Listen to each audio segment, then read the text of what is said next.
আসসালামু আলাইকুম ওয়া রাহমাতুল্লাহি ওয়া বারাকাতুহু। আলহামদুলিল্লাহ নাহমাদুহু ওয়া নুসাল্লি আলা রাসূলিহিল কারীম, আম্মা বা'দ।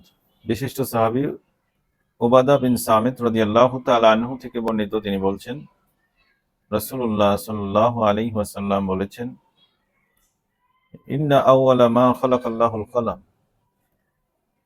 সর্বপ্রথম যে জিনিসটি আল্লাহ তাআলা সৃষ্টি করেছেন সেটা হচ্ছে কলম। তিনি সবকিছু থেকে কলমকে আগে সৃষ্টি করলেন, আর কলমকে লক্ষ্য করে বললেন, উক্তুব, কলম তুমি লিখো। কলম তার রবের সাথে বলল যে, হে আমার রব, কি লিখবো আমি?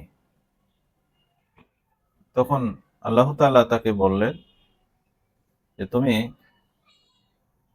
যা কিছু কিয়ামত পর্যন্ত ঘটবে, যা কিছু সৃষ্টি হবে, সব কিছুর তাকদীর লিখো, ভাগ্য লিপিবদ্ধ করো।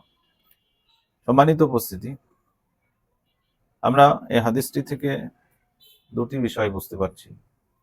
একটি হচ্ছে, সব সৃষ্টির প্রথমে আল্লাহ রাব্বুল আলামিন কলম সৃষ্টি করেছেন, আর কলমকে নির্দেশ দিলেন বিশেষভাবে, যা কিছু পৃথিবীতে ঘটবে কিয়ামত পর্যন্ত এই সবগুলোই লিখতে। কলম সেটা লিখেও ফেলেছে।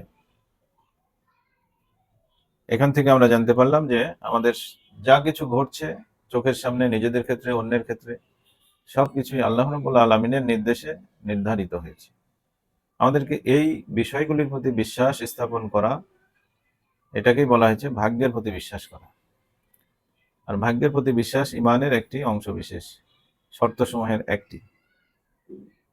আজকের হাদিসটি আবু দাউদ এবং তিরমিজি থেকে বর্ণিত হয়েছে। আবু দাউদের হাদিস নাম্বার 4702, তিরমিজির হাদিস নাম্বার 2155।